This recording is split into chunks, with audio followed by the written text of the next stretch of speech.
भक्तशक्तिप्रदानाय गोदाधर नमस्तुते प्रणमामि श्रीवासं तमातं पंडितं मुदा श्रीगौरङ्गकृपापात्रं कीर्तनानन्दमानुषं गौरीप्रेमप्रदामैव सर्वत्र समदर्शिने नारायणसुताय च श्रीमन्नरहरये नमः वराहमिरामं मृगमथतिलकं कुण्डलाक्रान्तगण्डकञ्जाक्षं कुम्भकण्ठं स्मेतशुभमुखं सादरेणस्तवेनं श्यामं शान्तं त्रिभङ्गं रविकरो वसनभूषितं वैजयन्त्या वन्दे वृन्दावनसयुवतिशतकृतं ब्रह्मगोपालवीशं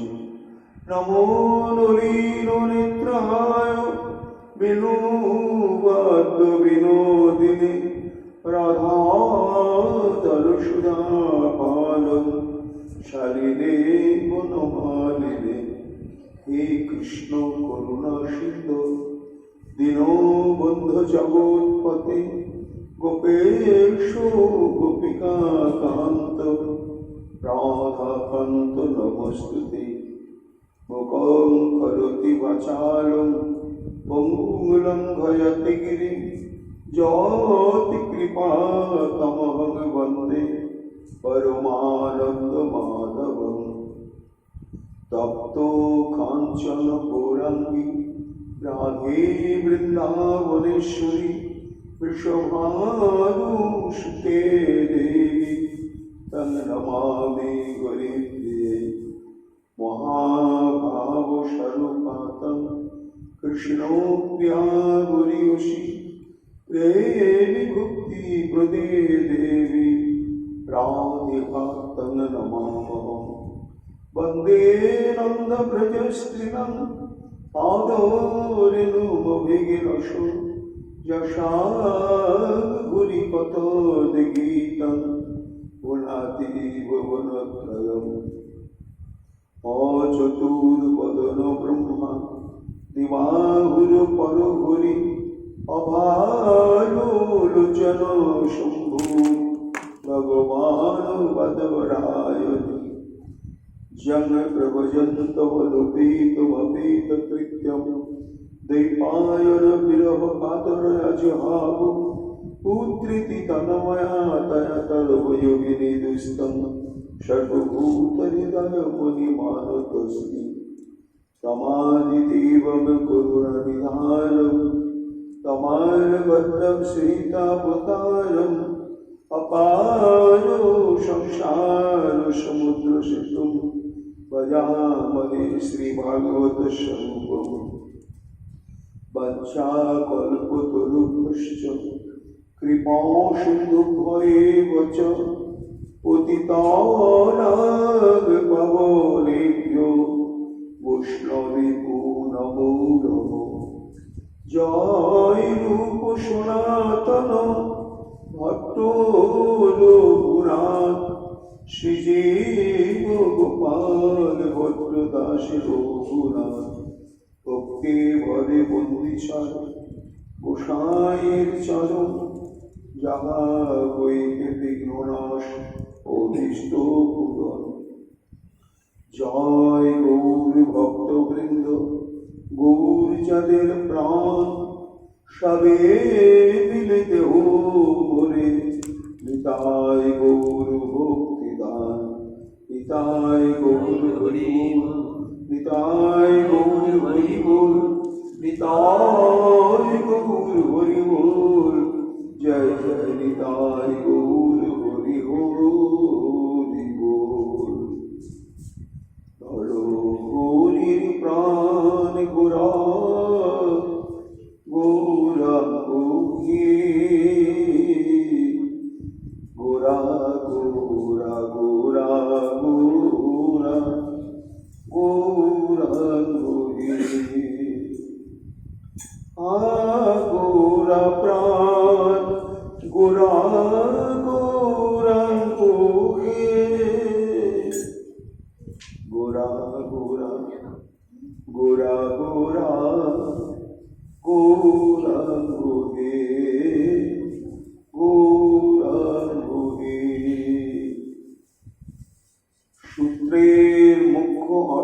তুমি না করো ব্যাখ্যান, কল্পনা অর্থেতে তাহা করো আচ্ছাদন।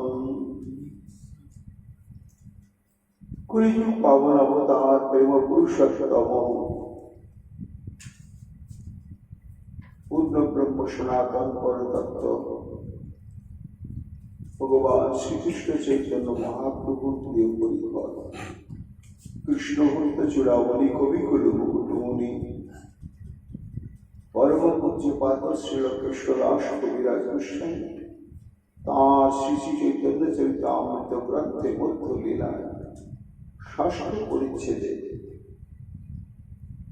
সার্বভৌম ভট্টাচার্য গৃহে মহাপ্রভু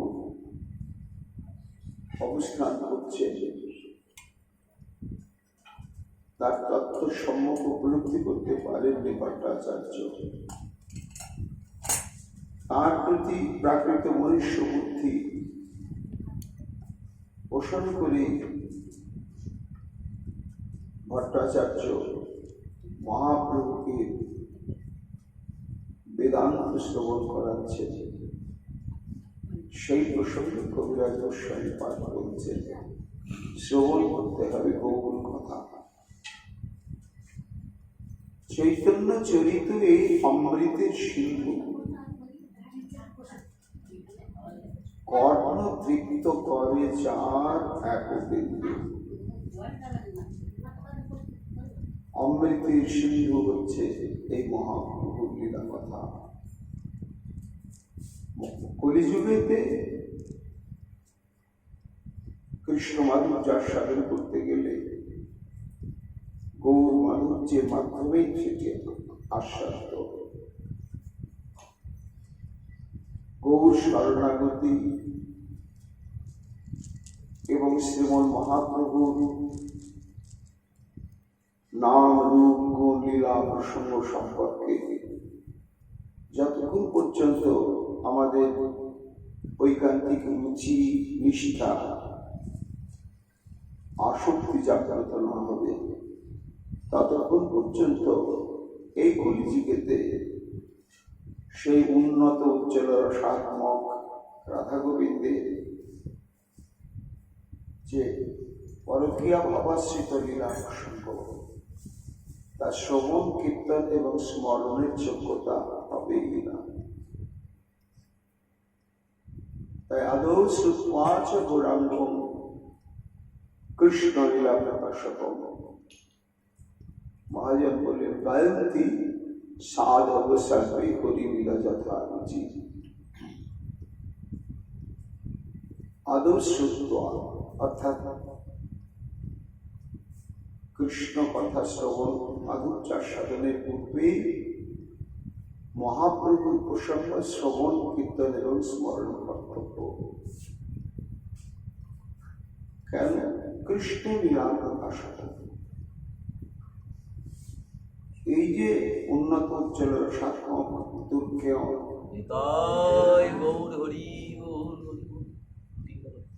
রাধা গোবিন্দের অপ্রাকৃত লীলা যা গৌরীয় বৈষ্ণববাণীর একমাত্র অবলম্বন শ্রবণ কীর্তন এবং স্মরণের বিষয়। কিন্তু এটি সর্বজন গোচরীভূত আগে ছিল না। চৈতন্য মহাপ্রভু ব্যবস্থাপত্র দিলেন। ভাগবতাদি গ্রন্থে বিষ্ণু পুরাণ, গল্প সংহিতা বা মহাভারত ইত্যাদি প্রাক চৈতন্য যুগের সমস্ত গ্রন্থে শ্রীকৃষ্ণের লীলা প্রসঙ্গ বিস্তৃতভাবে বর্ণিত ছিল। কিন্তু সেই সমস্ত বর্ণিত প্রসঙ্গ তার মধ্যে মুখ্যত শ্রীমদ্ ভাগবতম, এগুলো পণ্ডিতগণের অধ্যয়নের বিষয়বস্তু রূপে অবস্থান ছিলেন। এটি যে ভগবতের একটি মহা ঔষধ এবং এই ভাবনাতে আমাদের জীবনের সাধক জীবনের চরম পরিণতি, চরম প্রাপ্তি, এই সংবাদটি চৈতন্য মহাপ্রভু ঘোষণা করলেন। তার আগে আমাদের জানা ছিল না যে কৃষ্ণ উপাসনা প্রত্যেকটি জীবের কর্তব্য। এই যে প্রত্যেকটি জীবেরই মুখ্য কর্তব্য কৃষ্ণ উপাসনা, শাস্ত্রে লিখিত ছিল, কিন্তু জনসমক্ষে এটি প্রচারিত ছিল। মহাপ্রভু প্রচার করলেন। তেমন যে বেদগুচ্ছ ত্রিতাভরা প্রেম ভক্তি প্রদাত্রী নিগুণ এই রাধা গোবিন্দের লীলা কথা প্রকাশ করলেন, প্রচার করলেন, এবং কিভাবে সেই লীলা প্রসঙ্গ অনুশীলন করতে হবে, আস্বাদন করতে হবে, এবং পরিশেষে সেই রাধা আদর্শকে আশ্রয় করে কিভাবে লীলাতে প্রবেশ করতে হবে মহাপ্রভু আচরণের মাধ্যমে তা জানিয়ে দিলেন। যার জন্য কবিরাজ গোস্বামী পাঠ করলেন, শ্রোতাম শ্রোতাম নিত্যম গীয়তাম গীয়তাম মুদাম চিন্ততাম চিন্ততাম ভক্তশ্চৈতন্য চরিতামৃতম। হে ভক্তগণ, প্রতিদিন এবং এটি নিত্য ক্রিয়া এই গৌর কথা শ্রবণ, কীর্তন এবং স্মরণ। বেদান্ত শ্রবণ শুরু হয়েছে। মহাপ্রভু শ্রবণ কর্তব্য পথে নীরবে শ্রবণ করেই যাচ্ছিলেন। সপ্তাহ অতিক্রান্ত হওয়ার পরে কৌতূহলী সার্বভৌম ভট্টাচার্য জানতে চাইলেন মহাপ্রভুর কাছে যে তার বিশ্লেষিত প্রসঙ্গ হৃদয়ঙ্গম করতে পারছেন কিনা মহাপ্রভু। এই 7 দিন পরে মহাপ্রভু মুখ খুললেন, বললেন, ভট্টাচার্য, তুমি যখন সুললিত ভাবে সূত্রগুলো আবৃত্তি করছ, তখন তৎশ্রবণে আমার হৃদয় শীতল হয়ে যাচ্ছে, কিন্তু যখন তুমি ব্যাখ্যা করছো তখনই আমার চিত্ত বিক্ষিপ্ত হয়ে যাচ্ছে। এই বিক্ষিপ্ত হওয়ার কারণ কি? কারণটা হচ্ছে এই সূত্রের মুখ্য অর্থ তুমি না করো ব্যাখ্যা, কল্পনা অর্থেতে তাহা করো আচ্ছা। এই যে বেদান্তের সূত্র, সূত্রের যে ব্যাখ্যা, সূত্রের অন্তর্নিহিত যে তত্ত্ব প্রসঙ্গ, সেটি কিন্তু মুখ্য বৃত্তি অবলম্বনেই ব্যাখ্যা করা হয়েছে। এবং সেইভাবে যদি মুখ্য বৃত্তি অবলম্বনে ব্যাখ্যা করা হয়, তাহলে এটি অনুভব করতে, আস্বাদন করতে অত্যন্ত সহজ হবে। কিন্তু সেই মুখ্য বৃত্তিকে আচ্ছাদন করে সেই দিকে না গিয়ে কাল্পনিক সিদ্ধান্তকে অবলম্বন করে তুমি যে ব্যাখ্যা করছো, অর্থাৎ এই ব্যাখ্যা তোমারও নয়, শঙ্করাচার্যের ভাষ্যকেই তুমি বলে চলেছ। এতে কি হচ্ছে না, মুখ্য অর্থটি আচ্ছাদিত হয়ে পড়ছে। উপনিষদ শব্দের যেই মুখ্য অর্থ হয়, সেই মুখ্য অর্থ ব্যাস সূত্রে সবক হয়। উপনিষদ হচ্ছে শ্রুতি প্রস্তাব। আমাদের বেদান্তিক সিদ্ধান্ত এই 3টি প্রস্থানের দৃষ্টিভঙ্গি দিয়ে বিচার। একটা হচ্ছে শ্রুতি প্রস্থান, একটি হচ্ছে ন্যায় প্রস্থান, আর একটি হচ্ছে স্মৃতি প্রস্থান। তা শ্রুতি প্রস্থান হচ্ছে উপনিষদ সমূহ, কঠ, কেন, বৃহদারণ্যক, তৈত্রেয়ী, মণ্ডু, প্রশ্ন ইত্যাদি যে সমস্ত উপনিষদ, এই উপনিষদের যে বাণী এটি হচ্ছে চিরশাশ্বত বাণী, কারণ রচিত নয়। ত্রিকালজ্ঞ ঋষিগণের অন্তরে শ্রী ভগবান এই সমস্ত বাণীকে প্রকটিত করেছেন, তখন তারা এটি প্রচার করতে করতে পরবর্তী কালে লিখিত হয়েছে। এই জন্য উপনিষদের যে বক্তব্য মন্তব্য সেটি কি না, সেটি ওই পরতত্ত্ব প্রসঙ্গ ব্যাখ্যা করবার একটা অবলম্বন বিশেষ। অর্থাৎ বেদান্ত সূত্রসমূহ যে পরতত্ত্বকে স্থাপন করতে চাইছেন, তার স্বরূপ, তার প্রভাব, তার অস্তিত্ব সম্পর্কে যেটি স্থাপন করতে চাইছেন, সেই পরিপ্রেক্ষিতে একমাত্র অনুমোদনযোগ্য গ্রন্থ বাণী হচ্ছে উপনিষদ। এই জন্য উপনিষদ শব্দের যে মুখ্য অর্থ হয়, অর্থাৎ উপনিষদে সেই পরতত্ত্ব বা ব্রহ্মতত্ত্ব সম্পর্কে যে সমস্ত বাণী বা সিদ্ধান্ত সমূহ, সেইটি হচ্ছে মুখ্য অর্থ বেদান্ত সূত্রে। সেই মুখ্য অর্থ ব্যাস সূত্রে সংখ্যা। আর তুমি কি করছো? মুখ্যার্থ ছাড়িয়া করো গৌণার্থ কল্পনা, অভিধা বৃত্তি ছাড়ি শব্দের করো লক্ষণা। এইসব বিচারের প্রসঙ্গ হয়তো আমরা অনেকে বুঝতে পারবো না, কিন্তু না পারলেও শুনতে হবে। কেন? যে বা নাহি বুঝি কেহ, শুনিতে শুনিতে সে কি অত্যন্ত উজ্জ্বলিত। এবং কবিরাজ গোস্বামী পাদ গ্রন্থারম্ভের আরম্ভে এক জায়গায় বলেছেন, সিদ্ধান্ত বলিয়া চিত্তে না করো আলস, যাহা হইতে কৃষ্ণে হয় সুদৃঢ় মানস।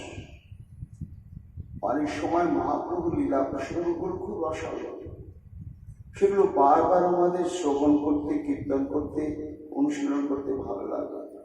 কিন্তু যখন মহাপ্রভুর যে প্রতিপাদ্য তত্ত্ব সমগ্র অভিধেয় প্রয়োজন, এই তত্ত্বসমূহের যখন বিচার আরম্ভ হয়, তখন অনেক অনেক দূরধিগম্য দার্শনিক সিদ্ধান্তের প্রসঙ্গ এসে যায়। সেটি সাধারণ মানুষের পক্ষে গ্রহণ করতে অসুবিধা হয়, অনেকে আমরা রস পাই না, এগুলো আমাদের শ্রবণযোগ্য নয়। এইরকম চিন্তা করি কবিরাজ গোস্বামী পাদ বলছেন, না, এরকম তুমি ভাবিও না, শুনতেই হবে। এই সমস্ত সিদ্ধান্ত যতই কঠোর হোক, তবু শুনতে শুনতে তার বোধ এসে যায়। কখন এসে যায়? চিত্ত যখন নির্মৎসর হয়ে যায়, অপরাধ শূন্য হয়ে যায় নাম সাধন করতে করতে, তখন কোন ভক্ত, সে যদি নিরক্ষর হয়, তার আক্ষরিক জ্ঞান নেই, কিন্তু সে যদি খুব শ্রদ্ধালু হয় এই গৌর কথা শ্রবণের জন্য এবং খুব সন্তার্পণের সঙ্গে নাম অনুশীলন করেন, তখন তার প্রজ্ঞাটি প্রকাশিত হতে থাকে। সেই প্রজ্ঞার মাধ্যমে তখন তার অনুভব হয়। এই দৃষ্টান্ত অনেক হয়েছে। মাদৃশ্য জীবাদবের গুরুপাদ পদ্ম, আমাদের পরম পূজ্যপাদ গৌর গোপাল দাস বাবা মহারাজ, এই সমস্ত সূক্ষ্ম সিদ্ধান্ত এমন গভীরভাবে তিনি বুঝতেন আলোচনায় বসলে তিনি সুন্দর করে বুঝিয়ে দিতে পারতেন, অথচ তিনি কিন্তু আক্ষরিক জ্ঞান সম্মত এমন ছিলেন না। এই জন্য শুনিতে কবিরাজ গোস্বামী পাঠ বলছেন, সার্বভৌম ভট্টাচার্যের এই ব্যাখ্যার সঙ্গে মহাপ্রভু বললেন যে দেখো, যে কোনো সূত্র তার ব্যাখ্যা হয় তিনটি ধারা। একটা হচ্ছে মুখ্যাবৃত্তি, একটা হচ্ছে লক্ষণাবৃত্তি, আর একটা হচ্ছে গৌণী বৃত্তি। এই তিনটি বৃত্তির মাধ্যমে যে কোনো সূত্র বা শ্লোকের অন্তর্নিহিত যে সিদ্ধান্ত মহাজনগণ, ভাষ্যকারগণ এই তিনটি যে কোনো একটিকে অবলম্বন করে ব্যাখ্যা করে থাকে। তা মুখ্যার্থ কি না, যে শব্দের অর্থটি সরাসরি ভাবে সবারই বোধগম্য হয়ে যায়, সেই ভাবনা নিয়ে যে ব্যাখ্যা করা হয় এটা হচ্ছে মুখ্যার্থ। এটার দুটি অবস্থা। একটা হচ্ছে কোনো শব্দের ধাতু প্রত্যয়াদি বিচার না করে ওই শব্দ উচ্চারণ বা শ্রবণ মাত্রেও তার অর্থটা পরিষ্কার হয়ে যায়, এটা মুখ্যাবৃত্তি। দৃষ্টান্ত স্বরূপ যেমন গো, গো মানে হচ্ছে গো জাতি। কেমন সে না পশুই বটে, কিন্তু ছাগলের মতো নয়, হরিণের মতো নয়, বা সিংহ ব্যাঘ্রের মতো নয়। গো শব্দ শোনার সঙ্গে সঙ্গে আমাদের চোখে ভেসে ওঠে ঠিক গরুর যেমন আকৃতি, তার গলকম্বল রয়েছে, দুটো শিং রয়েছে, তার পৃষ্ঠপ্রদেশে চূড়া রয়েছে, ইত্যাদি ইত্যাদি। এটা পরিষ্কারভাবে অনুভব হচ্ছে। সুতরাং গো শব্দে গো জাতিকে বিশ্লেষণ করলে এটা হল মুখ্যাবৃত্তি, এবং এটা হচ্ছে ধাতু প্রত্যয়, কোনো প্রয়োজন হলো না। আবার মুখ্যাবৃত্তির আরো একটি দিক রয়েছে, সেখানে ধাতু প্রত্যয় আদিকে বিশ্লেষণ করে তার অর্থটি সহজভাবে বোধগম্য করা হয়। তার দৃষ্টান্ত স্বরূপ মহাজন বলছেন পস ধাতু, তার সঙ্গে নক প্রত্যয় উত্তর যুগে পাচক শব্দটি নিষ্পন্ন হল। এখন পস ধাতু রন্ধন ক্রিয়া ইত্যাদির জন্য বোঝানো হয়। তাহলে যিনি রন্ধন করেন, রন্ধনকারী বা পাচক, এখানে নক প্রত্যয়টি করতে পারছে পস ধাতু। এই ধাতু প্রত্যয় সহযোগে যে শব্দটি পাওয়া গেল পাচক, এটা বুঝতে কারো অসুবিধা নেই, এবং এই পাচক শব্দের আর কোনো তর্ক বিতর্কের প্রশ্ন নেই। এইভাবে যে ব্যাখ্যা করা হয় সেটাকে বলা হয় মুখ্যাবৃত্তি। বেদান্ত সূত্রের ব্যাখ্যা কিন্তু এই মুখ্যাবৃত্তির উপরই রয়েছে। এটি মহাপ্রভু বলছে, কোনো জটিলতা নেই, সেখানে গৌণবৃত্তি বা লক্ষণাবৃত্তিকে অবলম্বন করার প্রয়োজন নেই। যদি করা হয়, যেটি মুখ্যাবৃত্তির দ্বারা সুস্পষ্টভাবে ব্যাখ্যা করা যাবে, বোঝা যাবে, সেটাকে যদি ঘুরিয়ে লক্ষণাবৃত্তি বা গৌণবৃত্তিকে অবলম্বন করে করা হয়, তাহলে সেটা হবে ভুল, সেটা হবে বিরোধ। তা যাই হোক, এই মুখ্যাবৃত্তি ছাড়া একটা বৃত্তি নাম হচ্ছে লক্ষণাবৃত্তি। এই লক্ষণাবৃত্তিটি কেমন না, কোনো বাক্য বা শব্দের অর্থ একটু রহস্যময় হয়, সেখানে যথা অবস্থিত সেই শব্দ বা তার অর্থগুলো নিয়ে যদি অনুবাদ করা হয়, তাহলে সেই বাক্যের যে প্রকৃত অর্থ সেটি ঠিক বাস্তবসম্মত হবে না, অবাস্তবসম্মত হবে। কেমন? যেমন মহাজন বলছেন গঙ্গায় ঘোষ বাস করে। গঙ্গায় ঘোষ বাস করে একটা বাক্য। ঘোষ বলতে উপজাতি, তারা গঙ্গাতে বাস করে। এইখানে তো সংসার, এটা আমরা যদি সাধারণ অর্থ করি তাহলে গঙ্গার মধ্যে কি কোনো মানুষ বাস করতে পারে? তা তো পারে না, কেন মানুষ জলজন্তু নয়, মানুষ তো স্থলে বসবাসকারী প্রাণী। কিন্তু বাক্যটা গঙ্গায় ঘোষ বাস করে না। ব্যাখ্যাকার এখানে লক্ষণাবৃত্তি অবলম্বন করে কি করবেন না, তার অন্তর্নিহিত বক্তব্যটিকে সুস্পষ্ট করবেন একটা শব্দ সংযুক্ত। সেটি কি না, গঙ্গায় বাস করে শব্দের তাৎপর্য হচ্ছে গঙ্গার তীরে বাস করে। এই যে যথাবস্থিত অর্থ সেটা অবাস্তব মনে হবে, কিন্তু ওটি যখন তীর শব্দটি সংযোজন করার সঙ্গে সঙ্গে তো পরিষ্কার হয়ে যাবে। এইভাবে একটি শব্দ সংযোজনের মাধ্যমে যখন কোনো শব্দ বা বাক্যের অনুবাদকে পরিস্ফুট করা হয় তখন সেটাকে বলা হয় লক্ষণাবৃত্তি। এছাড়া তৃতীয় হচ্ছে গৌণবৃত্তি। গৌণবৃত্তিটি আরো একটু জটিল। ওখানে মুখ্যাবৃত্তির সঙ্গে কোনো সঙ্গতি থাকে না, ওটাও অবাস্তব বলেই মনে হয়।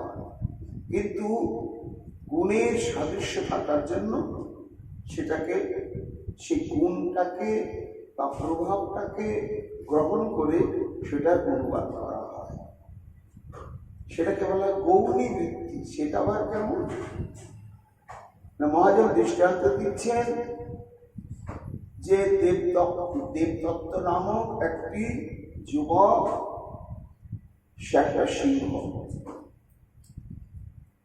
এখন দেবদত্ত সিংহ, এটা তো একটা সংশয়। দেবদত্ত তো মানুষ, আর সিংহ তো একটা পশু, পশুরাজ। তার চেহারা অন্যরকম, চারটা পা আছে, তার লেজ আছে, লেজের ডগায় আবার উচ্চ আছে, তার কেশর রয়েছে। কিন্তু দেবদত্ত নামক সে একটা মানুষ, তার আকৃতি আলাদা।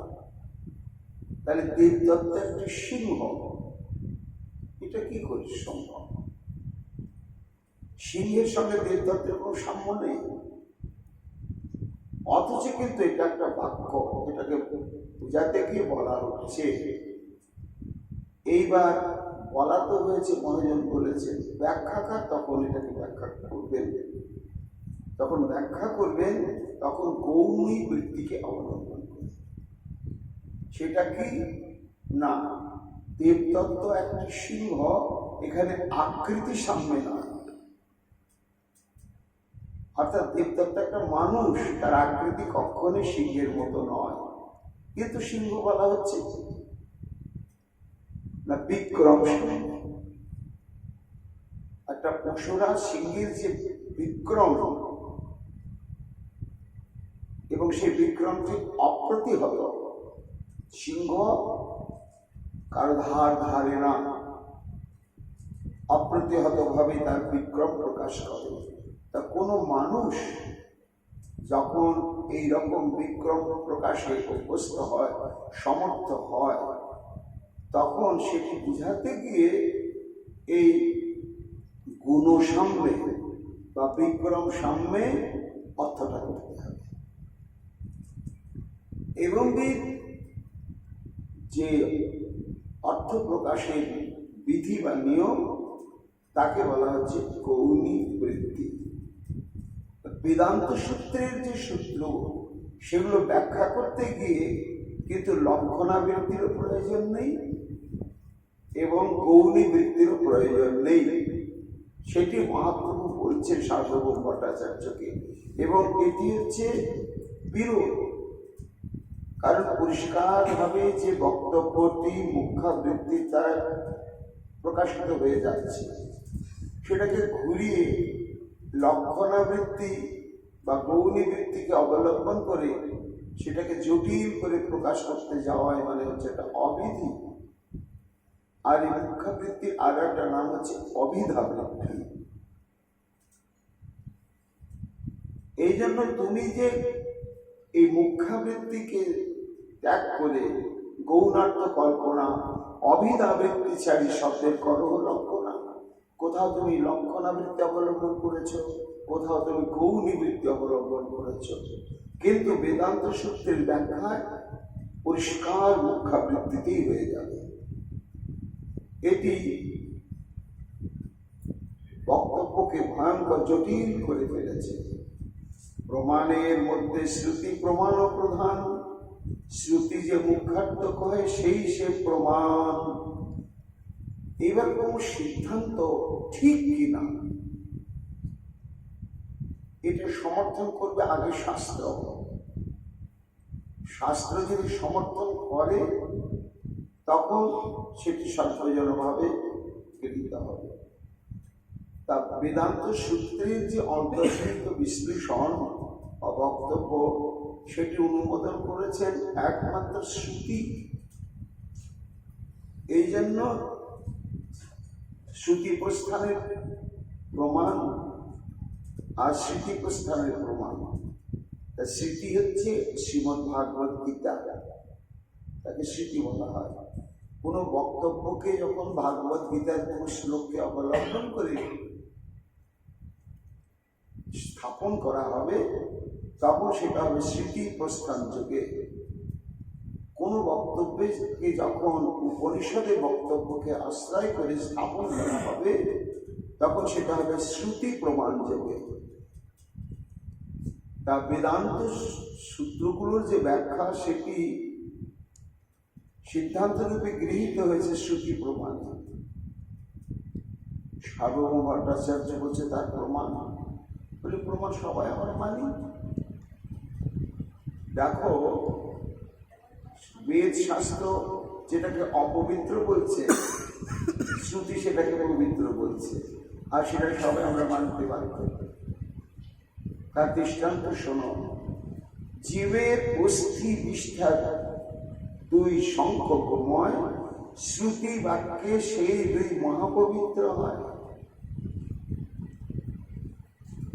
শাস্ত্র বলেছে যে বিষ্ঠা বর্জ্য পদার্থ, সে মানুষই হোক আর পশুই হোক, তার যে বর্জ্য পদার্থটি সর্বতভাবে অপবিত্র। স্পর্শ করলে স্নান কর্তব্য, সেই স্থানটি পরিষ্কার কর্তব্য। আবার ঠিক তেমনি অত্যন্ত অপবিত্র বস্তু হচ্ছে অস্থি বা হাড়, চর্ম। এখানে যদি এক টুকরো হাড় পড়ে থাকে তাহলে সেটা স্পর্শ করলে স্নান করতে হবে, অস্থি স্পর্শ হয়ে যাবে। তেমনি বিষ্ঠা, অথচ শ্রুতি কিন্তু এই বিষ্ঠা এবং অস্থিকে মহাপবিত্র বলে ঘোষণা করেছে। পরবর্তীতে আমাদের ওই শ্রুতিকে অনুসরণ করে চৈতন্য মহাপ্রভু চর্মকে মহাপবিত্র বলে ঘোষণা করা হলো। তার দৃষ্টান্ত কি না, ওই দেখো পশুর বিষ্ঠা হচ্ছে গোময়, গোবর, তাই না? তা পশুর বিষ্ঠা হচ্ছে গোবর বা গোময়, কিন্তু শ্রুতি এই গোময়কে মহাপবিত্র বস্তু বলে ঘোষণা করেছে। গোবর ছড়া না দিলে সে জায়গাটা পবিত্র হবে না। আবার যখন আত্মশুদ্ধি আমাদের করা হয় তখন পঞ্চগব্য গ্রহণ করতে হয়, তার মধ্যে থাকছে গোময়, গোমূত্র ইত্যাদি। তাহলে দেখো শ্রুতি এটাকে মহাপবিত্র বলে ঘোষণা করেছে ভট্টাচার্য। এই জন্য সেই সুপ্রাচীন কাল থেকে সবাই সেটিকে গ্রহণ করে নিয়েছে। অথচ কিন্তু শাস্ত্র বিষ্ঠাকে মহাপবিত্র বলেই রেখে দিয়েছে।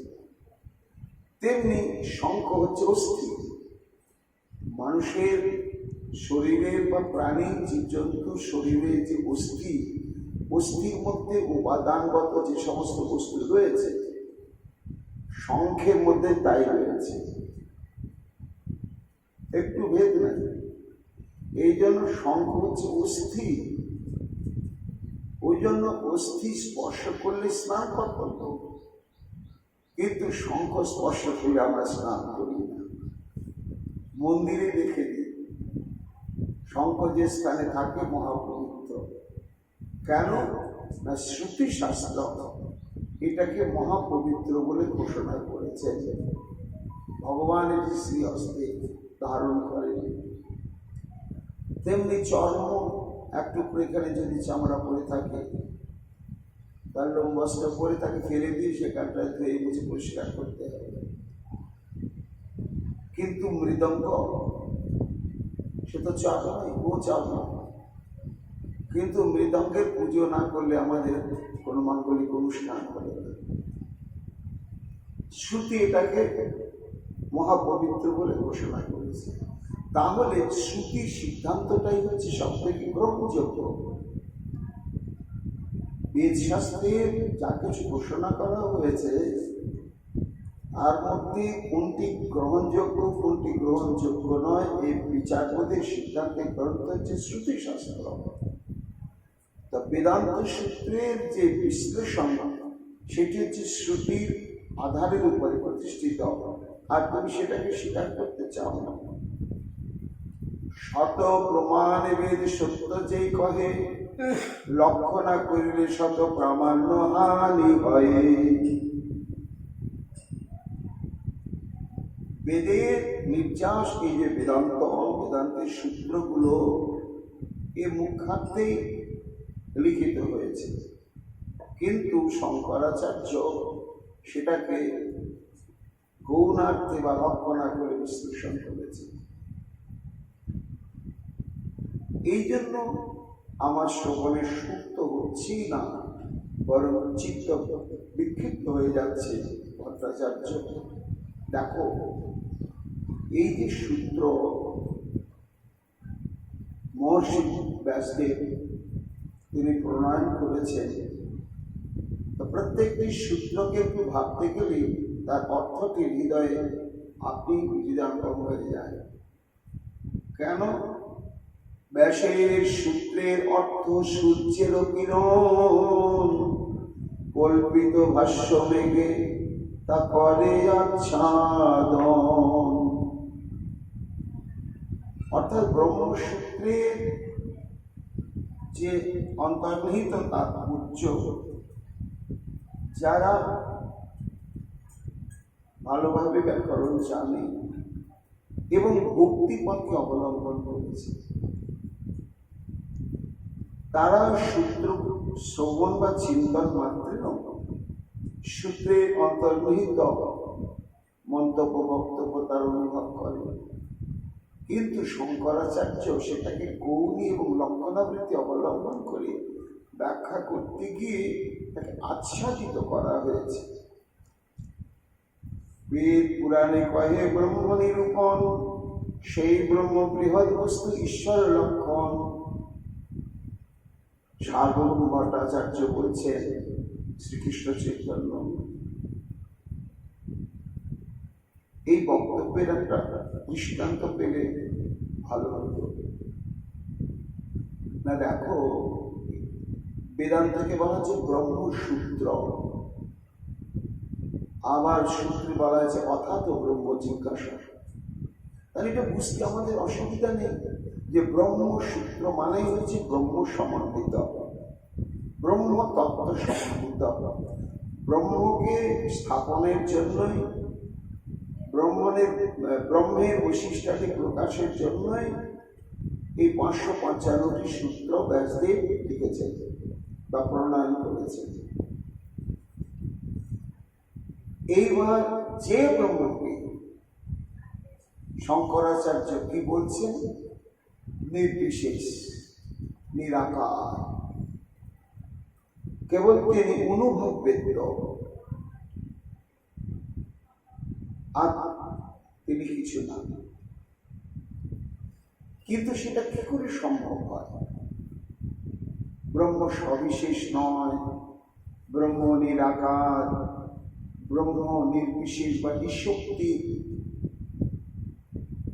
কেন না ব্রহ্ম শব্দের যে অর্থ এটি তো শাস্ত্র বলে দিয়েছে। ব্যাকরণগতভাবে ব্রহ্ম শব্দকে যদি বিশ্লেষণ করা হয় তাহলে ব্রহ্ম শব্দের যে অন্তর্নিহিত অর্থটি প্রাপ্ত হওয়া যায় তাতে পরিষ্কার ধারণা হয় যে ব্রহ্মের শক্তি রয়েছে। এবং এই অন্তর্নিহিত বক্তব্যকে সমর্থন করে পুরাণও সেটি ঘোষণা করেছে। যদি বলো তার দৃষ্টান্ত বলি, ব্রহ্ম শব্দে মুখ্য অর্থে কহে ভগবান, চিদ ঐশ্বর্য পরিপূর্ণ অনূর্ধ্ব সমান। ব্রহ্ম শব্দের গৌণী বা লক্ষণাবৃত্তিতে নয়, সরাসরি অর্থ করলে কি পাওয়া যাবে? স্বয়ং ভগবান।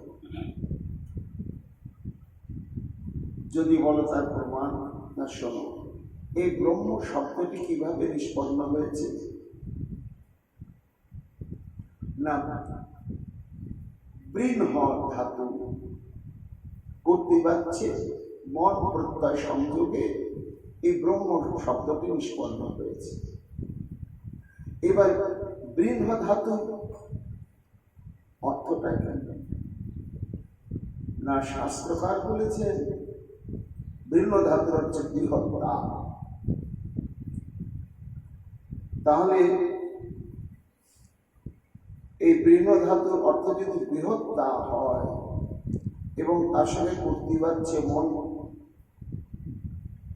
এই প্রত্যয় সংযুক্ত হয়ে ব্রহ্ম শব্দটি নিষ্পন্ন হয়, তখন তার প্রকৃত অর্থটি কি হবে? না, বৃহতি বৃহয়তি ইতি ব্রহ্ম। তোমরা যে নির্বিশেষ নিরাকার নিঃশক্তি ব্রহ্মকে স্থাপন করবার চেষ্টা করছো বা শঙ্করাচার্য করেছেন, এটা কিন্তু শাস্ত্র সমর্থিত নয়। কারণ শাস্ত্র বলছেন তিনি ব্রহ্ম বৃহতি, যিনি নিজে অসমর্থ, যার সমান এবং যার বড় কেউ নেই। এবং বৃহয়তি, তিনি বড় করতে পারেন, ছোটকে তিনি বড় করতে পারেন। তাহলে ছোটকে বড় করার যে শক্তি, এই শক্তিটা তার অনাদিকাল থেকে ব্রহ্মের মধ্যে রয়েছে, থাকবেই, আছে। তা সেই ব্রহ্মকে নির্বিশেষ নিরাকার শঙ্করাচার্য কি করে বলছে? আর তোমরাও অন্ধের মতো সম্প্রদায় আনুগত্য নিতে গিয়ে নিরপেক্ষ বিচার না করে তোমরাও সেটি গ্রহণ করে প্রচার করে চলেছ। এটা তো ঠিক নয়। সর্বৈশ্বর্য পরিপূর্ণ স্বয়ং ভগবান, তারে নিরাকার করি করো ব্যাখ্যান। ভগবান হচ্ছেন সর্বৈশ্বর্যপূর্ণ, সর্বৈশ্বর্য তার মধ্যে রয়েছে, এবং তিনি হচ্ছেন পরতত্ত্ব, অনাদি আদি তত্ত্ব। তারপরে তার ওপারে বা তার সমান আর দ্বিতীয় কোনো তত্ত্ব নেই। তাকে নিরাকার করছে, তুমি আকার নেই।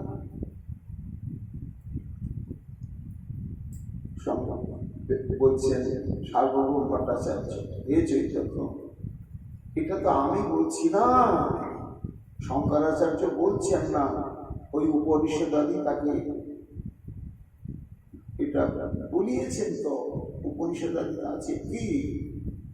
অপানিপাদ, অর্থাৎ ভগবানের কোনো হাতও নেই, পাও নেই, চোখ মুখ নাক কান ইত্যাদি ইন্দ্রিয়গুলো নেই, এমন তিনি সত্তা বিশেষ। মহাপ্রভু হেসে বলছে, শোনো, এইটুকুনি দিকে তোমরা এই দিকটাই গ্রহণ করলে, আর গভীরে গেলে না। নির্বিশেষ তারে কহে যেই শ্রুতিগণ, প্রাকৃত নিষেধ অপ্রাকৃত গড়ে স্থাপন। শ্রী ভগবানের চক্ষু কর্ণ নাসিকা জিহ্বা ত্বক নেই, শ্রুতি এইরকম বলেনি। নেই বলেছেন কেন? না ভগবানের যে চক্ষু, কর্ণ, নাসিকা, জিহ্বা, ত্বক ইত্যাদি অবয়ব সমূহ এগুলো প্রাকৃত নয়। প্রাকৃত ইন্দ্রিয়ের বিকার রয়েছে এবং কালের দ্বারা প্রভাবান্বিত হয়, মায়ার দ্বারা প্রভাবান্বিত হয়। কিন্তু ভগবানের যে অপ্রাকৃত চিন্ময় ইন্দ্রিয় সেগুলো কালের দ্বারা প্রভাবান্বিত হয় না এবং মায়ার দ্বারা। শুধু তাই নয়, শ্রী ভগবান জীবের ইন্দ্রিয়গুলো একটা ইন্দ্রিয়ের ক্ষমতা নিহিত রয়েছে। ব্যতিক্রম দুই একটি ভগবত উৎসাহ সেটি রয়েছে এবং মানুষ চক্ষু দিয়ে দেখতেই পাবে, খেতেও পাবে না চোখ দিয়ে, শুনতেও পাবে না, চোখ দিয়ে গন্ধ নিতে পারবে না। তাহলে চক্ষুতে কেবলমাত্র দৃষ্টিশক্তি দেওয়া হয়েছে। ভগবান লীলাময় কোথাও কোথাও ব্যতিক্রম করেছেন, যেমন সর্পের ক্ষেত্রে। সর্পকে বলা হয় চক্ষুশ্রবা। সর্প চক্ষু দিয়ে দেখতেও পায়, শুনতেও পায়, এটা ভগবান দিয়েছে, এটা ব্যতিক্রমী। কিন্তু নিজের ক্ষেত্রে ভগবান প্রত্যেকটা ইন্দ্রিয় তার প্রত্যেকটা ইন্দ্রিয়ের ক্ষমতা সম্পন্ন। ভগবান নাক দিয়ে দেখতেও পান, শুনতেও পান, কথা বলতেও পারেন, গন্ধ নিতেও পারেন, সব কিছু। তো সেই উমা ব্রহ্মবস্তু তার যে ইন্দ্রিয় সমূহ প্রাকৃত নয়, এই প্রাকৃত নয় বলেই তাকে নির্বিশেষ বলে ঘোষণা করেছে শ্রুতি। তার প্রমাণে দেখো শাস্ত্র বলছে, শ্রুতি জল্পতি নির্বিশেষম সাবিধত্তে সবিশেষমেব। যে শ্রুতি সেই পরম ব্রহ্মকে নির্বিশেষ রূপে ঘোষণা করেছেন, আবার সেই সমস্ত শ্রুতি শাস্ত্রে ভগবানকে সবিশেষ রূপেও বিশ্লেষণ করেছেন, ঘোষণা করেছেন। বিচার যোগে সত্যি হন্ত তাসাম প্রায় বলিও সবিশেষ দেখো সার্বভৌম। এইবার শ্রুতি ভগবানের সম্পর্কে নির্বিশেষ বলছেন, সবিশেষ বলছেন। তাহলে তো তোলা চিত্ত বৃত্তি সেখানে আমরা কোনটা গ্রহণ করব? বলে বিচার বোধে যদি গ্রহণ করা হয় তাহলে প্রায় বলিও সবিশেষ দেব। পরবর্তী যে শ্রুতি তাকে সবিশেষ বলে ঘোষণা করেছেন, এই মন্তব্যটাই বলবান পরিষ্ঠিত যে ভগবান নির্বিশেষ বটেন, কিন্তু তার শক্তির অভিব্যক্তি পরিপূর্ণতম ভাবে সবিশেষ স্বরূপ থেকেই।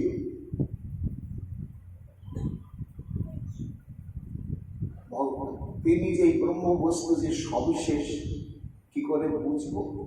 শ্রুতি যে ঘোষণা করেছেন, কিভাবে ঘোষণা করেছেন? যত বায়মানি ভূতানি জায়ন্তি যেন জাতানি জীবন্তি যত পর্যন্ত বিসংশন্তি তদ্ব্রহ্ম। অর্থাৎ যত বা ইমানি ভূতানি, ব্রহ্ম হইতে জন্মে বিশ্ব। কিছু নাই থেকে কিছু হয় না, হয় কি? কিছুই নাই, তার থেকে কোনো কিছুর সৃষ্টি হয় না। সৃষ্টি কিছু থেকে কিছু সৃষ্টি হয়। তাহলে যে ব্রহ্মাণ্ডটা সৃষ্টি হয়েছে কিছু থেকে তো হয়েছে। তো যার থেকে হয়েছে তিনি কেমন? না ওই দেখো ওই শ্রুতি বলছে তিনি ব্রহ্ম। এই জন্য ব্রহ্ম হইতে জন্মে বিশ্ব অপাদান কারণ। তাহলে বিশ্বের মহাপ্রকাশ ঘটেছে ওই ব্রহ্ম তত্ত্ব থেকে। আচ্ছা, পরিদৃশ্যমান ব্রহ্মাণ্ডকে আমরা দেখছি, আমরা বেঁচেও রয়েছি, এটা না ব্রহ্মেতে জীবয়।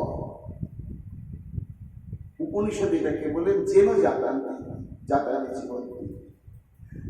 এই যে জীবের অস্তিত্ব রক্ষিত হচ্ছে, প্রকাশমান অবস্থায় অবস্থান করছে, এর মূলে কিন্তু ব্রহ্মের শক্তি। জং প্রয়ন্তবি সঙ্গী অর্থাৎ ভট্টাচার্য সেই ব্রহ্মে পূর্ণরূপী হয়ে যায়। আমাদের কবি দিলেন দৃষ্টান্ত কেমন না, সাগর লহরী সমানা, সমুদ্রের থেকে ঢেউ সৃষ্টি হয়, আবার ঢেউগুলো যখন শান্তভাব প্রকাশ করে সমুদ্রেই মিশে যায়। তাহলে ঢেউয়ের কোন সত্তা নেই, ও যেমন সমুদ্র থেকেই প্রকাশিত হচ্ছে, সৃষ্টি হচ্ছে, যতক্ষণ সে পবন সঞ্চালিত হতে থাকে ততক্ষণই তার অস্তিত্ব, তারপরে প্রশান্ত ভাব ধারণ করে সমুদ্রের জলেই মিশে যায়। ঠিক তদ্রূপ ব্রহ্ম থেকে ব্রহ্মাণ্ড প্রকটিত বা প্রকাশিত, ব্রহ্মের দ্বারাই বিধৃত অবস্থিত, এবং এর চরম পরিণাম পরিণতি হচ্ছে ব্রহ্মেই শেষ হয়ে যায়। মূল হচ্ছে ব্রহ্ম।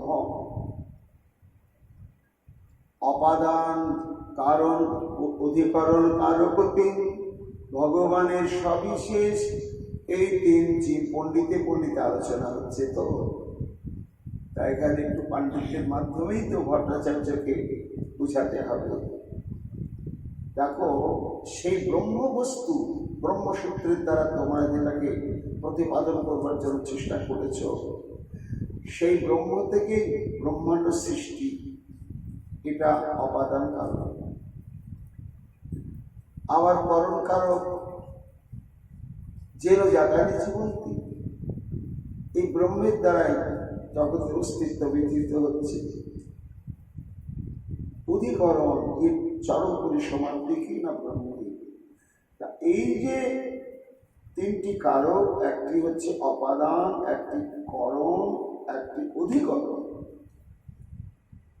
এই তিনটি কারকের দ্বারাই সহজতম ভাবে এটা প্রমাণিত যে সেই ব্রহ্ম বস্তু হচ্ছে সবিশেষ।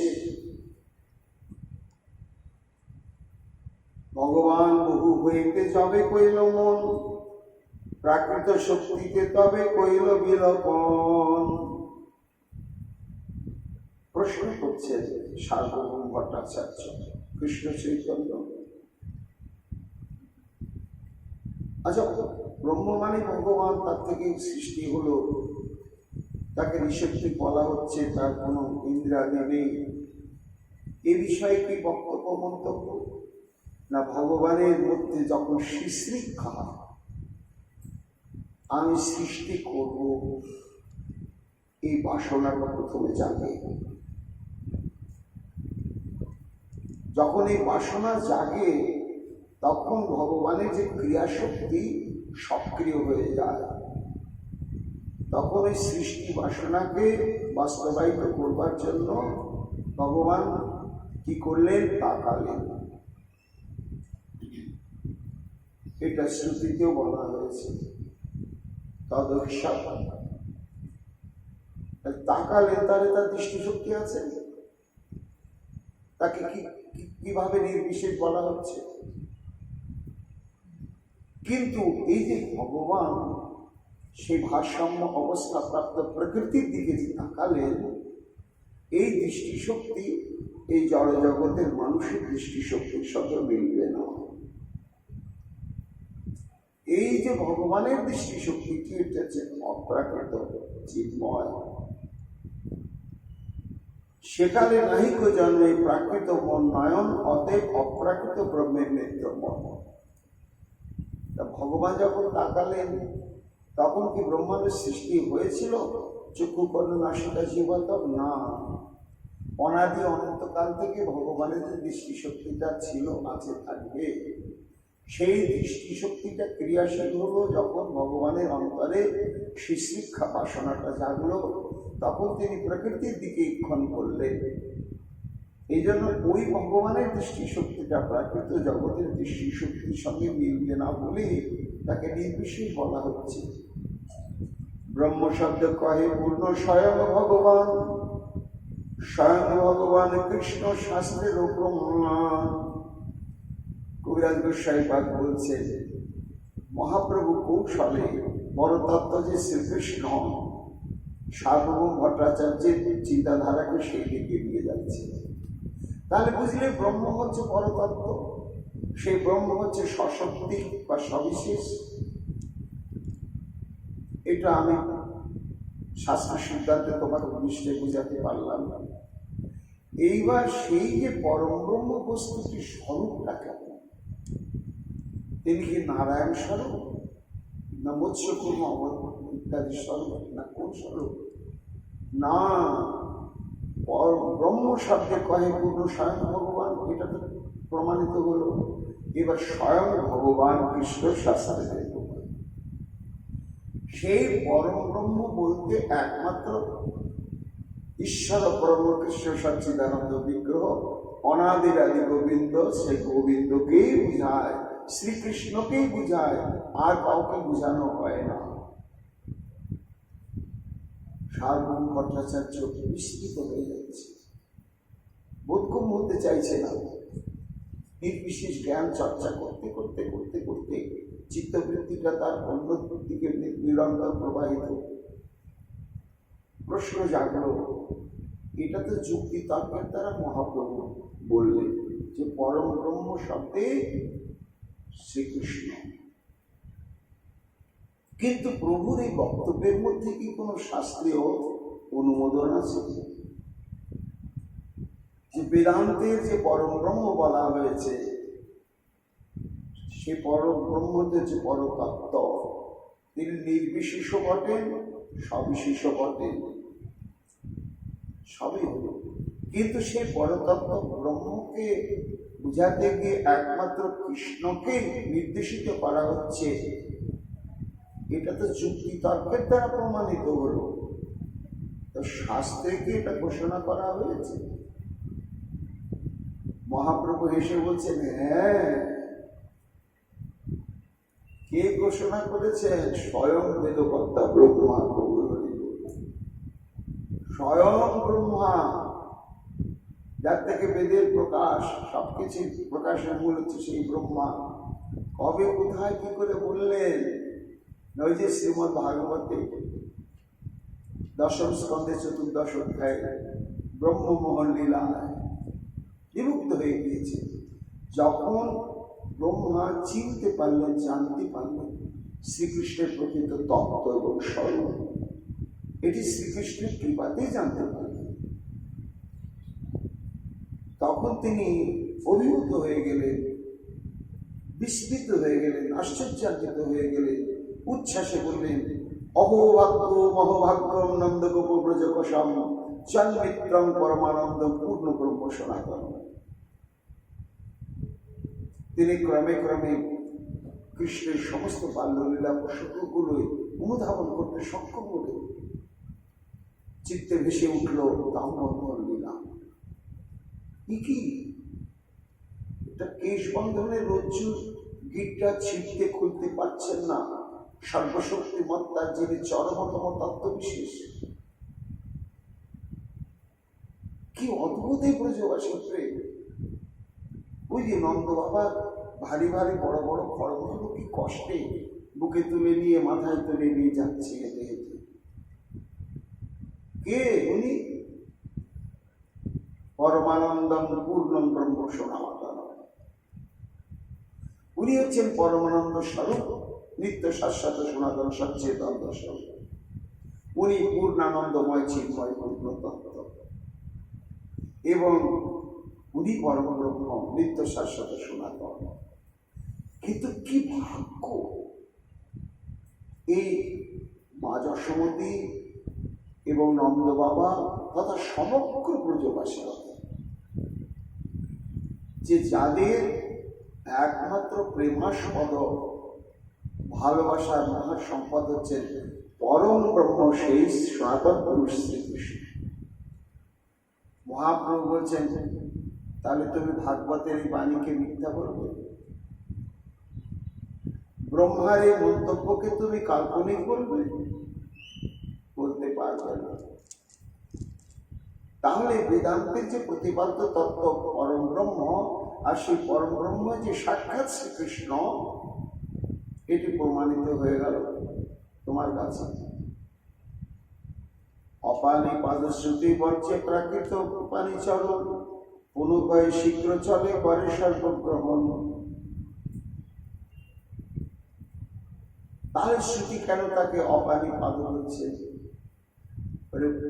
বলছেন আবার সেই শ্রুতি কি বলছে? শীঘ্র চলে করে সর্বগ্রহণ। ভক্ত যখন ডাকেন তিনি শুনতে পান, ভক্তের কাছে ছুটে আসেন, তাকে গ্রহণ করে থাকেন, এই জন্য তার সমস্ত ইন্দ্রিয়গুলোই রয়েছে। অতএব শ্রুতি কহে পূর্ণ সবিশেষ, মুখ্য ছাড়ি লক্ষণাতে মানের এই বিশেষ। ষড়ৈশ্বর্য পূর্ণাঙ্গ বিগ্রহ যাহার, এন ভগবানে তুমি কব নিরাকার। পূর্ণানন্দময় ষড়ৈশ্বর্য পূর্ণ তিনি, তার 6টি ঐশ্বর্য রয়েছে। সেই পরম ব্রহ্ম তত্ত্বের 6টি ঐশ্বর্য অনাদি সিদ্ধ ছিল, আছে, থাকবে। এই 6টি ঐশ্বর্য আর পরম ব্রহ্ম কখনো স্বতন্ত্র হবে না।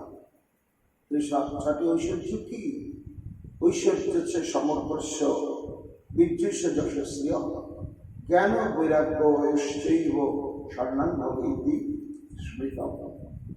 ভগবান আছে ঐশ্বর্য। ঐশ্বর্য শব্দ হচ্ছে সর্ববশীকার। এক ঈশ্বর কৃষ্ণ আর সব বৃত্ত, যারে চেয়েছে না চাই হয়েছে করে বৃত্ত। সেই শ্রীকৃষ্ণের অঙ্গুলি হিলনে অনন্ত কোটি ব্রহ্মাণ্ডে যত সত্তা দেববৃন্দ সবাই আপন আপন কর্মসাধন করে চলেছে তার একমাত্র নির্দেশে। কেন না, এই নির্দেশ দেওয়ার ক্ষমতাটা ভগবানের মধ্যে, পরম ব্রহ্মের মধ্যে অনাদিকাল থেকে রয়েছে। একে বলা হয় ঐশ্বর্য। বীর্য কাকে বলে না, ভগবানের রয়েছে অলৌকিক ক্ষমতা। এই অলৌকিক ক্ষমতাতে অনাদি সিদ্ধ বস্তু এ কেন কি করে এলো, এটার উত্তর পাওয়া যাবে। দৃষ্টান্ত দিচ্ছেন মণি মন্ত্রাদির নাই প্রভাব। মণির মধ্যে এরকম থাকে সূর্যকান্ত মণি, চন্দ্রকান্ত মণি, চন্দ্রের আলোতে চন্দ্রকান্ত মণি জল মিশ্রিত হয়, সূর্যকান্ত মণিতে অগ্নি প্রজ্বলিত হয়। কেন হয় এটার প্রশ্ন করা যাবে। আবার আমাদের ধরাছোঁয়ার মধ্যে দৃষ্টান্ত রয়েছেন পটল। পটল যেটি ফল, সেটি তার মধ্যে সর্বপ্রকার শারীরিক পুষ্টিকারী গুণ বর্তমান। লতার মধ্যে কফ নিবারণের শক্তি, পাতার মধ্যে পিত্তনাশক শক্তি। আবার পটল লতার শেকড় যদি কেউ গ্রহণ করে তাহলে তার কি হবে? কলেরা হয়ে আস্তে আস্তে প্রাণ ত্যাগ করবে। তা কে সৃষ্টি করলো? এই পটল একটা লতার মধ্যে, পাতাতে একরকম শক্তি, লতাতে একরকম শক্তি, ফলে একরকম শক্তি, আর শেকড়ে একরকম শক্তি। না, এটা অনাদিকাল থেকে আছে, এটা মেনে নিতে হবে। ঠিক তেমনি শ্রী ভগবানের মধ্যে এইরকম অচিন্ত শক্তিগুলো ছিল, আছে, থাকবে। এটি নাম হচ্ছে বীর্য। আর যশ হচ্ছে তার লীলা মাধুর্য, প্রেম মাধুর্য ইত্যাদি। শ্রী হচ্ছে তার মহাসম্পদ। জ্ঞান হচ্ছে তিনি সর্বজ্ঞ। বৈরাগ্য, প্রাপঞ্চিক কোনো বস্তুতে তার কখনো আসক্তি নেই, ছিল না, থাকবে। এই যে 6টি ঐশ্বর্য, যার মধ্যে তিনি ভগবান, তাহলে এই ঐশ্বর্যগুলোই হচ্ছে শক্তি প্রকাশক। আর তুমি যে বলছো বেদান্ত সূত্রের লক্ষণা বা গৌণী বৃত্তিকে অবলম্বন করে ব্যাখ্যা করে প্রমাণ করছো যে ব্রহ্মবস্তুটি শক্তি, কিন্তু পুরাণ কি বলছে? বিষ্ণু পুরাণ বলছেন বিষ্ণু শক্তি পরাব্রতা ক্ষেত্রজ্ঞাখ্যা তথা পরা অবিদ্যা কর্মসঙ্গন্যা তৃতীয়া শক্তি ঈশ্বর। এই ব্রহ্ম শব্দের যেটা অর্থ, বিষ্ণু শব্দ একই অর্থ, বৃহত্তার বৃহত্তা। ব্রহ্ম হচ্ছে বৃহৎ বস্তু, বিষ্ণু হচ্ছে সর্বব্যাপক। তাহলে বিষ্ণু শব্দ এবং ব্রহ্ম শব্দের মূল অঙ্ক থাকে। তার তিনটি শক্তি শাস্ত্র ঘোষণা করেছে। একটা হচ্ছে পরাশক্তি, একটা হচ্ছে ক্ষেত্রজ্ঞান শক্তি, আর একটা হচ্ছে অবিদ্যা কর্ম সংখ্যা শক্তি। এই তিনটা শক্তির তত্ত্ব কি না, পরাশক্তি হচ্ছে ভগবানের চিৎ শক্তি। ভগবানের স্বরূপ হচ্ছেন সচ্চিৎ আনন্দময়। এই তিনটি সত্তার থেকে তিনটি শক্তির প্রকাশ, এটি একমাত্র ভগবানেরই ছিল, আছে, থাকবে। এটাকে চিৎ শক্তি বলা হয়। এছাড়া ক্ষেত্রজ্ঞাখ্যা যে শক্তি, সেটাই তটস্থা শক্তি, জীব। আর অবিদ্যা কর্ম সংজ্ঞাত্মক যে শক্তি, সেটাই হচ্ছে বহিরঙ্গা মায়া। পরম ব্রহ্মের মধ্যে তিন প্রকার শক্তি আছে, আর তিন প্রকার শক্তি নিয়ে তিনি সমস্ত কিছু করে চলেছে।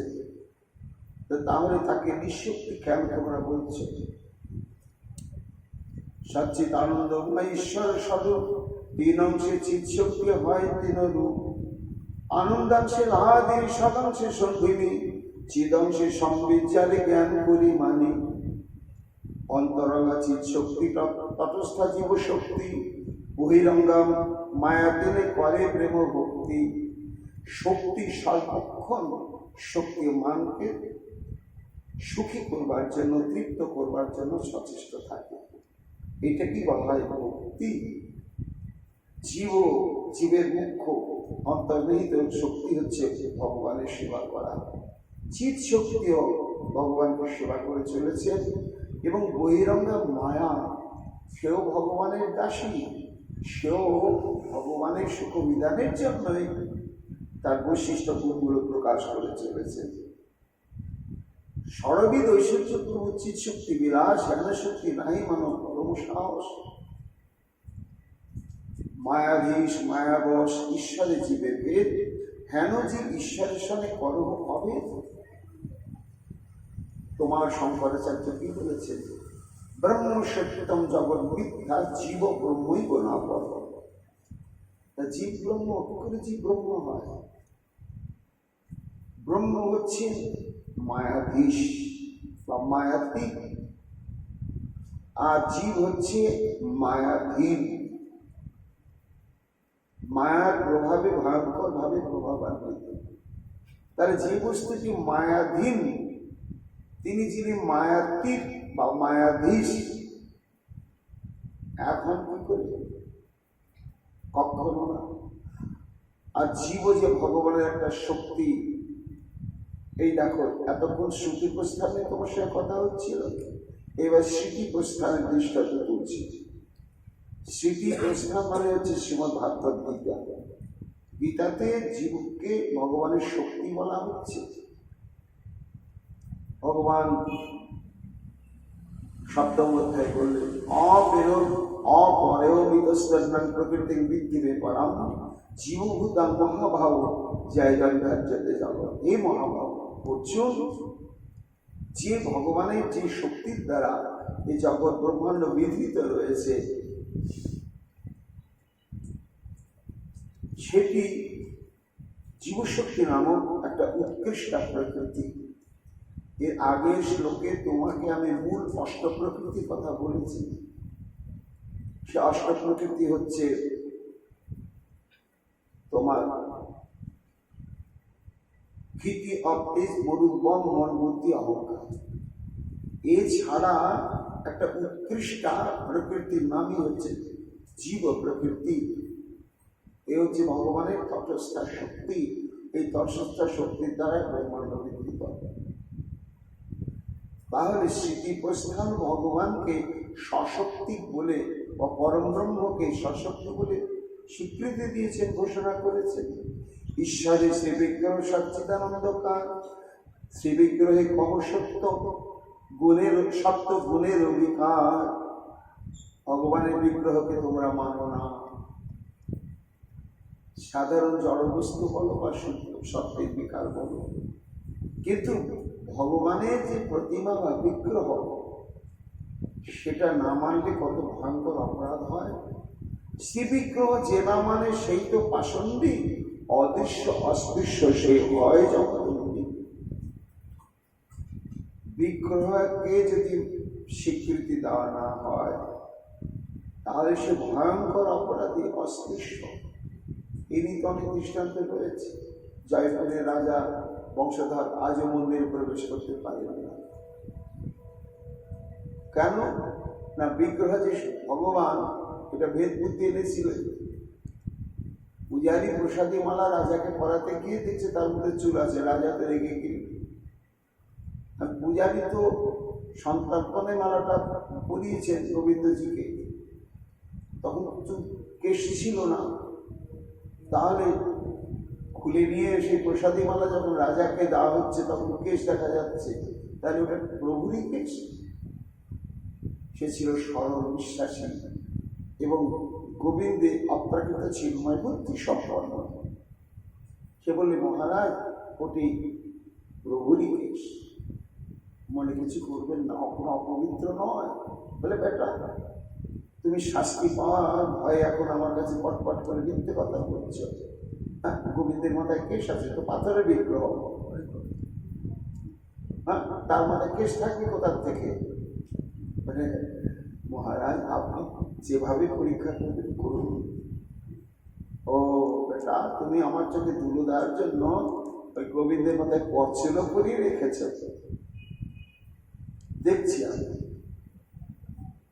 সঙ্গে সঙ্গে গিয়ে সেই এক পরচুলাকে যে টেনে তুলবার চেষ্টা করেছেন, তখন এক গুচ্ছ কেশ উঠে এলো, তার পোড়ায় রক্ত লেগে আছে।